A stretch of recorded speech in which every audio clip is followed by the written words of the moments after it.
I used to hide them. The lines carved into my skin felt like a confession I never wanted to make. Every mark was a chapter one wished I could burn, a story I never wanted anyone to read. But she read them out loud, in front of others, and she laughed like pain was a punchline. Back then, I thought that's what I deserved, to be reduced to a joke, to be a canvas for her cruelty. People don't tell you this, but when you're broken, you don't even notice when someone is taking more pieces away from you. You just stand there, numb, watching them chip away at whatever's left. For a while, I became quieter. I stopped wearing clothes that revealed too much. I avoided mirrors, avoided questions, avoided the light. I thought if I could shrink myself enough, maybe I could disappear into the background of my own life. But the thing about scars is, they don't fade just because you hide them. They wait. And they remind you the turning point wasn't loud or cinematic. It was a quiet night, just me, my reflection, and the thought that maybe I wasn't the one who should be ashamed. The scars didn't make me weak, they were proof that I had survived things most people couldn't imagine. Proof that I was still here. From that night on, I decided I would never again hand someone the power to define me. I started wearing my skin like it belonged to me again. I didn't care if people stared. Let them. Every stare was a silent acknowledgement. She went through hell, and she's still standing, and when I saw her again, the one who once laughed, something shifted. Her eyes didn't land on me with mockery anymore. They landed with hesitation. With something that looked almost like fear, because strength is unsettling to those who once fed on your weakness. Because every step I took toward myself was a step away from her control. And because now, she knew I could survive anything, even her. I remember the first time she saw them, the scars. They weren't even from the story she thought she knew. They weren't born of weakness, or because I couldn't handle life, the way she whispered to others. No, they came from surviving something she could never endure. In that moment, under the harsh fluorescent light of that old cafe, her eyes lingered a little too long. I could feel her measuring me, dissecting me in her mind, adding me to the archive of people she could use as an example of what not to be. And yet, something told me she couldn't look away, like my existence was a reminder that some people fight battles she wouldn't even dare to name. I carried that memory through months of silence. The town was small enough that whispers traveled faster than truth, and my name became attached to pity. I could almost hear her voice in every half-smile I received. Poor thing. Still trying to pretend she's fine. But the thing about scars is, they aren't warnings of fragility. They're proof that pain happened, and I'm still here. They are maps of where I've been, and, if you look closely, blueprints of the kind of resilience most people never get the chance, or the misfortune, to earn. In the months after that day, I stopped avoiding the places I knew she would be. Instead, I began to walk in with a calm that even surprised me. My movements became deliberate, my words measured. I learned to take up space in a way that didn't need to be loud to be heard. It wasn't about revenge. It was about reclaiming the air I was told I didn't deserve to breathe. She noticed it before anyone else. The way she glanced at me changed. The smirk she used to wear so easily now faltered, even if for just a second. The moment that told me I was no longer the same came one rainy evening. I was helping Mrs. Lowe close her flower shop early because the streets were flooding.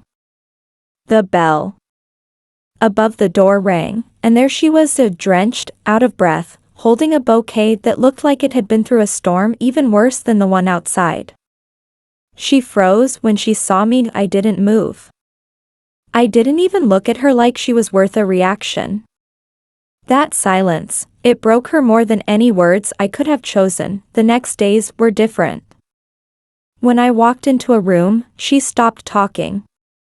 When I met her eyes, she looked away. And yet, I could feel her watching me, like she was trying to figure out when I had turned into someone she couldn't define, someone she couldn't dismiss. That it's strange, how people who once laughed at your pain suddenly fall silent when they realize your strength no longer needs their approval to exist. The power was never about making her fear me. It was about no longer fearing myself. And in that, I had already won. The first time I truly felt free was subtle. It wasn't a declaration, it wasn't fireworks or dramatic confrontations. It was the quiet satisfaction of standing in line at the grocery store and noticing she wasn't behind me, sneering, whispering, or judging. The absence of her presence was louder than her voice ever was. For weeks, I lingered in that small town with my head high, carrying groceries, greeting neighbors, and passing her without acknowledgement. I could almost sense the confusion bubbling beneath her composed face whenever our paths crossed. And that confusion was beautiful, because it proved one undeniable truth. I no longer needed her validation. The town had seen me struggle. They had seen me stumble.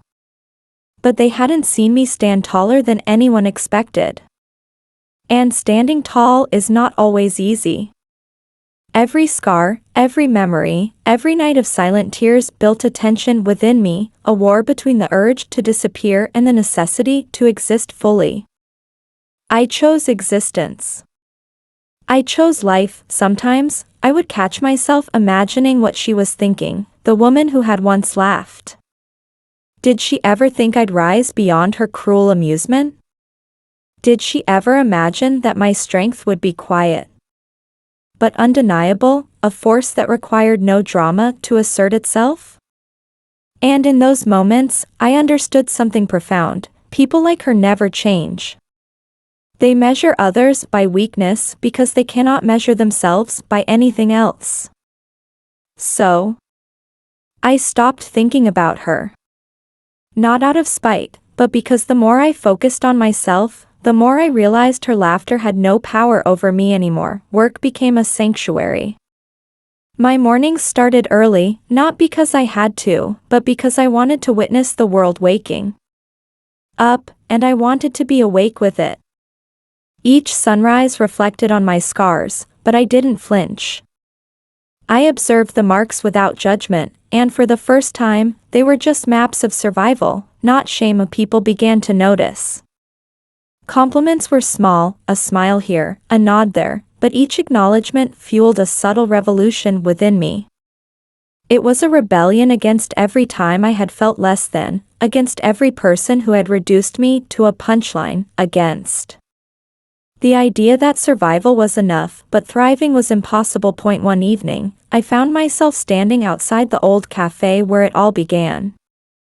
The fluorescent lights flickered, casting shadows that danced across the walls, and for a moment, I remembered the laughter. But instead of pain, I felt a strange warmth, a sense of triumph I hadn't expected.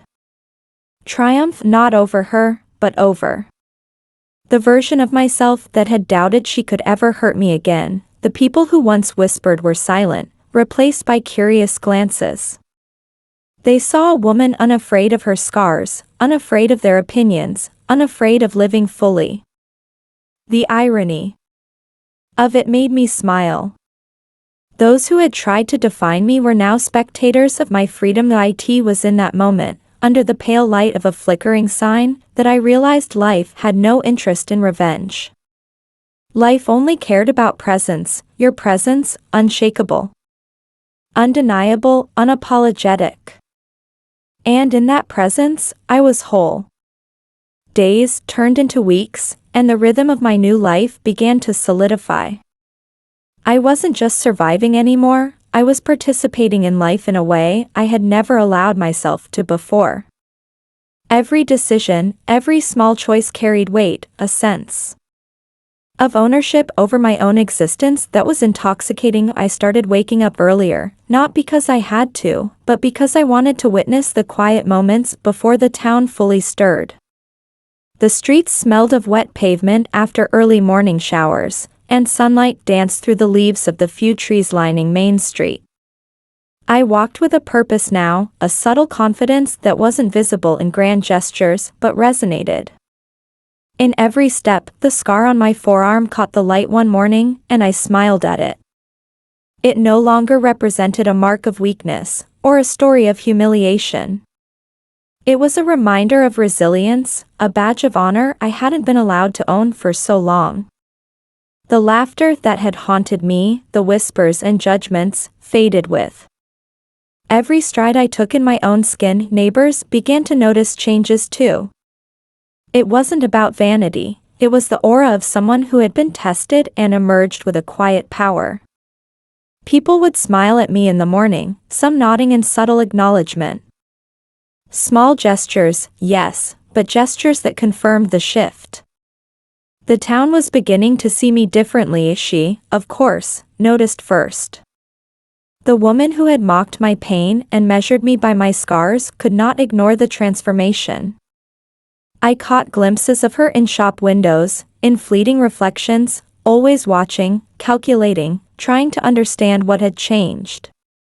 And she could not define it, because it wasn't about her anymore. Work became my anchor. At the local bakery, I poured myself into the routine, kneading dough, arranging pastries, managing customers with a calm that belied the strength I had cultivated in private. The work was honest, grounding, and for the first time, I found pride in my own accomplishments rather than the validation of others. At night, I walked alone along the riverbank, watching the water reflect the stars and the flickering lights of distant houses. I felt at peace in those moments, untethered from the past. Memories of ridicule and scorn surfaced occasionally, but I met them with serenity instead of fear. Each recollection became a reminder that the person I had been, anxious, doubting, submissive, had evolved. One afternoon, a local mother approached me while I carried groceries. She smiled and said, "I've been watching you. You handle everything with such grace, it's inspiring." Her words, simple yet profound, resonated deeply. I realized that the change wasn't just internal. It radiated outward, influencing the world around me without any conscious effort. And then the day came when she confronted me, the woman who had once laughed. I was rearranging flowers in the shop when she stepped in, her expression a mixture of incredulity and fear. I looked up at her, calm and composed, and simply said, "I don't need your opinion anymore." Her mouth opened to reply, but no words came. She faltered, and the silence was deafening. In that instant, I understood the true power of living fully. It was not in proving her wrong, or seeking revenge. It was in embodying a life she could neither touch nor diminish. From that day forward, I walked taller, spoke clearer, and lived with an unshakable sense of self. Every scar, every memory of her laughter, became fuel for my autonomy. And she could only watch, powerless, as I thrived in ways she had never imagined. The lesson was simple, yet profound. Strength isn't about vengeance. It's about reclaiming the narrative of your life, and walking forward with dignity, courage, and undeniable presence. The seasons began to shift, and with them came subtle changes in my life that signaled the quiet power I had cultivated. I noticed it in small things, the way shopkeepers greeted me with respect, how neighbors consulted me on matters they would have ignored before, the subtle nods from people who had once whispered behind my back. I had become a presence in the town, not by force or confrontation, but by simply existing fully, unapologetically, and with quiet strength that I spent mornings walking along the river, feeling the cool water mist my face, reflecting on the journey that had brought me here. Every scar, every wound, every laugh that had once been directed at me now felt like fuel for growth rather than weight dragging me down. I understood, more profoundly than ever, that the world rarely gives validation to those who ask for it. It must be earned through resilience and unwavering self-presence. Work had become more than a routine. It was a stage where I displayed competence and composure in ways that inspired awe in subtle but unmistakable forms. My hands, once trembling with nervousness, now moved with confidence, shaping pastries and managing the small team with ease. I saw admiration in the eyes of those around me, and yet I felt no arrogance. This was not about proving superiority, but about living authentically. One afternoon, as I delivered freshly baked bread to the local cafe, I caught sight of her again. The woman who had mocked and belittled me. She was standing with a group of friends, glancing my way, trying to comprehend the transformation that had taken place. Her eyes, once filled with scorn, now betrayed uncertainty. It was a victory not in her defeat, but in my emancipation from her judgment. I paused for a moment to observe her reactions from afar. Each step I took was deliberate, each smile natural, yet purposeful. The town had witnessed my resilience. And it was reflected in the subtle respect that had replaced ridicule. I realized then that true power is never loud. It is the quiet, unassailable confidence that comes from mastering oneself rather than controlling others. Evenings became a sanctuary for reflection. I would sit by the riverbank, notebook in hand, writing down observations, dreams, and memories. I wrote of pain, of joy, of lessons learned, but mostly I wrote about strength, the kind that doesn't need acknowledgement, that thrives quietly and profoundly. The sky would darken and stars would pierce the night, each one a reminder that despite darkness, light always finds a way. The most profound realization came not from revenge or satisfaction in seeing her falter, but in the deep understanding that I had grown stronger than circumstances, stronger than ridicule, stronger than the past itself.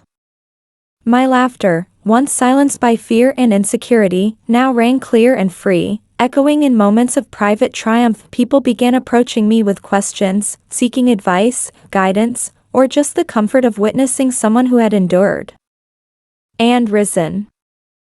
I offered no judgments, no pity, only the steady assurance that life can be reclaimed, that dignity can be restored, that every scar holds a story of survival and fortitude. There was a particular moment that remains etched in my memory. A child, no older than 10, approached me at the market and said, "You're really brave. I hope I can be like you someday." Her words were a revelation. Strength is not only for oneself, it radiates, inspiring others to find their own courage. And in that child's eyes, I saw the reflection of my journey, magnified and eternal. By the time winter settled over the town, I had fully embraced the rhythm of life I had built. Snowflakes dusted the streets, lights twinkled in windows, and I walked with a serenity that could not be disturbed. My scars, visible and invisible, told stories of battles fought and victories won. I no longer measured my worth by the laughter of others, but by the quiet integrity of living fully. It was then I understood, the power she sought to undermine in me was never about her victory or mine. It was about choosing to own my narrative. To thrive in a world that had doubted me, to turn the echoes of mockery into whispers of inspiration. I had not just survived. I had become an unshakable presence, a beacon of quiet triumph in a small Texas town that would forever remember the woman who refused to be diminished. And so, as I walked beneath the winter moon, a soft smile forming on my lips, I knew without question that my life, my scars, my laughter, my resilience, was mine entirely. No one could diminish it, and no one ever would again. The final chapter of my journey unfolded like a quiet storm, powerful, unyielding, and transformative. The small Texas town had become my sanctuary, a place where I was no longer defined by the shadows of her ridicule or by the judgments of others. Every morning, as I stepped out onto the frost-kissed streets, I felt the pulse of life beneath my feet, a rhythm that resonated with the unshakable core I had built over years of pain, perseverance, and silent victories that I reflected on how fragile people's perception of others can be. Once, her laughter had echoed in corridors like a weapon, sharp and relentless. Now, it had faded into distant echoes, irrelevant to the life I had painstakingly reconstructed. I realized that true strength is never about retaliation, it is about claiming your space in the world with dignity. A quiet assertion that demands recognition without uttering a single confrontational word. In the bakery, I moved with confidence that had become instinctual. My hands, once hesitant, now shaped dough into delicate pastries with a rhythm that spoke of mastery and peace. Customers came not only for the bread but for the warmth and calm assurance that radiated from someone who had endured, who had been tested, and who had emerged unbroken. The respect in their eyes was quiet but profound. On one particularly crisp morning, I noticed her across the street. Her eyes widened as she caught sight of me, not just walking, but moving through the world with an air of serene command. It was the same woman who had mocked, belittled, and tried to diminish me, now faced with the undeniable evidence that her influence over my life had long ended.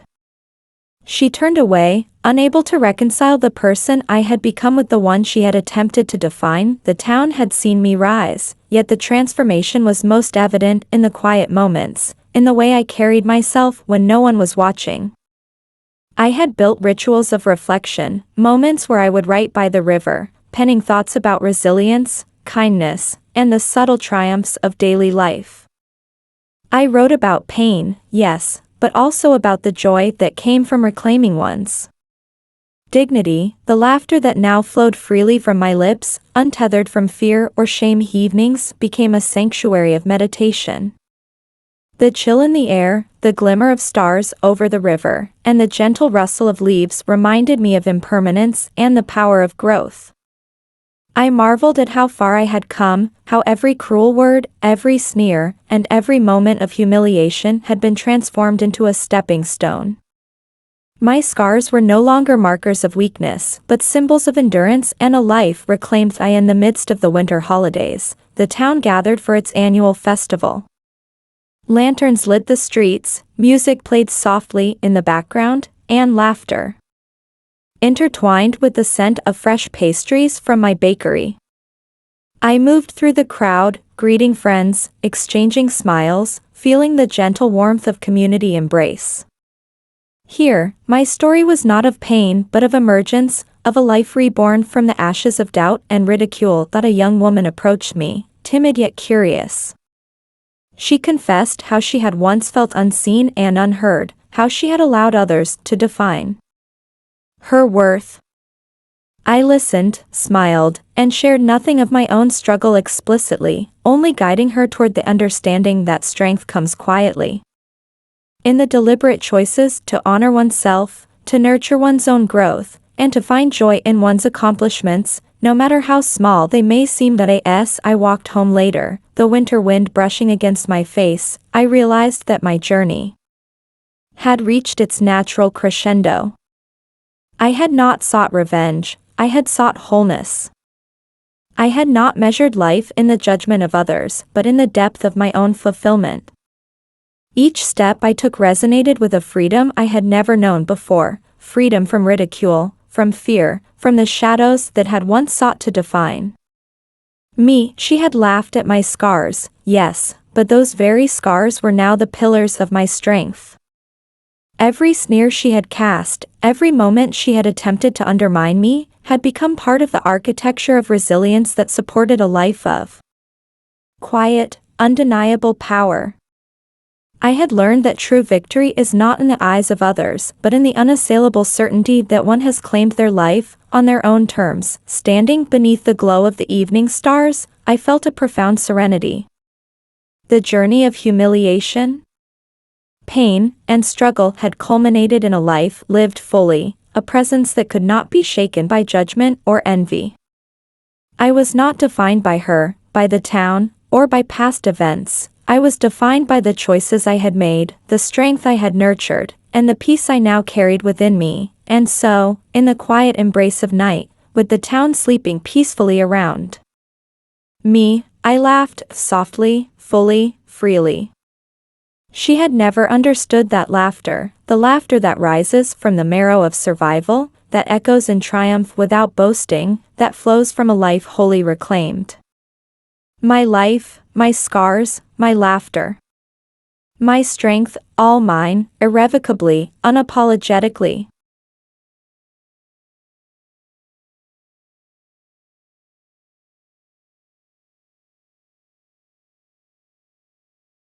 If this story moved you, don't forget to like, comment, and share with someone who needs to hear this. Subscribe for more real stories that reveal the quiet strength behind every fall and every scar.